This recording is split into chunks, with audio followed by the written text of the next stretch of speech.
pega papel e caneta, porque talvez por esses dias aqui você vai aí conseguir obter algumas respostas, talvez de dificuldades que você tem enfrentado, sentimentos que você não consegue ter a percepção do que é, emoções que você não sabe o que é, de coisas que estão talvez te puxando aí para um lado da vida e você não sabe o que está acontecendo. Vamos falar aqui sobre essas contaminações. Quero deixar claro aqui que a gente vai fluir dentro do ambiente espiritual, dentro do ambiente emocional e dentro do ambiente físico. Não dá para a gente falar apenas do espírito quando a gente vai falar de contaminação. Por quê? Nós somos corpo, alma e espírito. Não dá para eu falar apenas de um eixo. Eu preciso expandir isso. Porque às vezes o que você está vivendo, o que você está enfrentando, pode não ser espiritual, como não pode ser emocional e talvez seja espiritual. Às vezes não é físico, é emocional. Então, os nossos devocionais por esses dias aqui tem como propósito elucidar algumas dúvidas dentro desse ambiente, tá bom? Então vamos lá, vamos entrar na palavra, vamos começar na meditação desse tema, que eu acho que é um tema muito poderoso. Vamos falar sobre contaminação. Pega papel e caneta, nós vamos abrir alguns textos da Bíblia aqui, mas eu vou começar com uma breve introdução. E no final nós vamos orar. Amém? Olha, quando a gente fala de contaminação, e ainda mais no ambiente cristão, nós precisamos entender que nós estamos expostos o tempo todo. Da mesma maneira que nós estamos enfrentando uma pandemia, né? Nós precisamos nos precaver em todo o tempo. Nos lugares que nós frequentamos, nós precisamos estar protegidos. Precisamos caminhar dentro das normas de segurança para quê? Para não sermos contaminados. Quando falamos de vida, e aí nós estamos tratando disso no ambiente físico, né? Quando nós falamos de vida espiritual e vida emocional, a didática é a mesma. Nós estamos expostos o tempo todo. E se você não tiver tomar cuidado, se você não estiver atento, não estiver atenta, você corre o risco de estar contaminado ou ser contaminado. E sabe o que é pior? Às vezes você é contaminado por algumas coisas e você nem sabe que está contaminado. Quando nós olhamos, por exemplo, no dicionário, nós vamos perceber, da língua portuguesa, nós vamos perceber que a palavra contaminação aponta para uma infecção por contato. Então, o que você percebe? Que você está em contato o tempo todo com o mundo espiritual, que você está em contato o tempo todo com pessoas tóxicas que podem, de alguma maneira, te intoxicar emocionalmente, que você está em contato o tempo todo, até mesmo no mundo físico, com coisas que podem, de alguma maneira, te contaminar. Então, não dá para baixar a guarda. Não dá para não estar atento. Não dá para você um só minuto abrir mão de alguns itens de segurança que são essenciais para a sua vida. E às vezes você é contaminado, seja espiritualmente, emocionalmente e, por que não dizer, até mesmo fisicamente. E aí você percebe que daqui a pouco você está muito ansioso, você está muito ansiosa, daqui a pouco a sua autoestima está muito baixa, está baixíssima e você não sabe por quê. Você está com cansaço excessivo ou quem sabe está num ambiente de desistência o tempo todo, não consegue terminar nada que se inicia, coração aflito o tempo todo, talvez está contaminado, seja emocionalmente, seja espiritualmente ou fisicamente, e nem sabe que está. Alguma coisa está por trás disso, alguma coisa está por trás desse desânimo, alguma coisa está por trás dessa aflição, e porque você não consegue detectar direito o que é, você não consegue lutar contra isso de forma efetiva, de forma eficaz. Então eu acredito que esses devocionais desses dias serão de suma importância, serão de grande utilidade para nós, não apenas para você, mas para mim também. E tem um outro aspecto, porque quando você está contaminado com alguma coisa, Olha só se isso não faz sentido para você. Vê se essa fala não vai fazer sentido. Um dos sintomas de uma contaminação é tratar o sagrado como se fosse algo extremamente comum.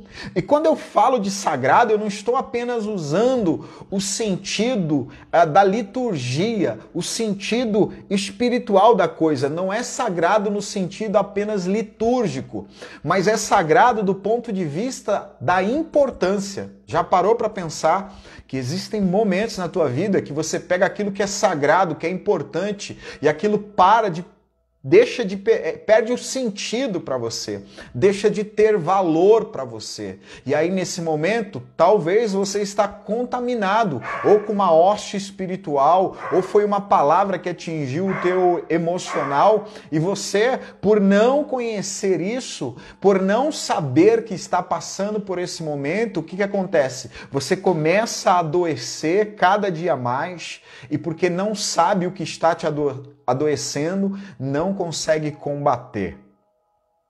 Eu acho que isso faz muito sentido para você. Por quê?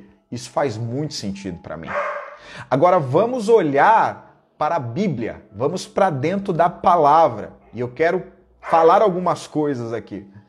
Vamos ver se dá tempo. Primeiro texto que eu quero ler com você é do livro do Eclesiastes, capítulo 10, versículo 1. Lá, o sábio vai fazer uma analogia. E o que ele usa? Ele pega um perfumista que trabalhou para fazer um perfume cheiroso, caro, e ele diz, olha, se esse perfume, tá, em algum momento, moscas caírem sobre ele e morrerem sobre ele, o cheiro da morte da mosca, ele vai, de alguma maneira, inibir o cheiro do perfume. E olha só que interessante, olha só a percepção disso. Olha o que ocorre. O escritor está dizendo que algo tão pequeno, uma coisa tão pequena, tem o poder, literalmente, de destruir trabalho investido e também propósito. Por quê? Uma mosca pequena é capaz de destruir tempo investido de trabalho, é capaz de destruir o propósito. Por quê? No vidro de perfume há um propósito, é perfumar. E aí você vê uma coisa tão pequena destruindo o propósito de uma coisa que passou por um trabalho tão grande, de uma coisa que tem um propósito tão valioso. Agora, olha só o que é tão interessante nesse texto, é que é uma coisa muito pequena, e talvez enquanto está viva, ela só fica circulando, ela só fica voando, mas de repente ela morre, e ao morrer apodrece, e aí o que você constata é que aquilo que era tão pequeno, que era tão medíocre, que era tão nada, de repente tomou uma proporção tão grande e destruiu o trabalho e destruiu o propósito. Deixa eu te falar uma coisa, aqui dentro desse texto, dentro desse versículo, o que mais contamina hoje os lares, o que mais contamina hoje as pessoas, o que mais contamina hoje as famílias, são essas pequenas coisas que a princípio não demonstram perigo, não oferecem perigo, não oferecem fracasso, mas à medida que o tempo passa, apodrece e o mau cheiro começa a subir, e o mau cheiro destrói anos de trabalho, e o mau cheiro anula o propósito.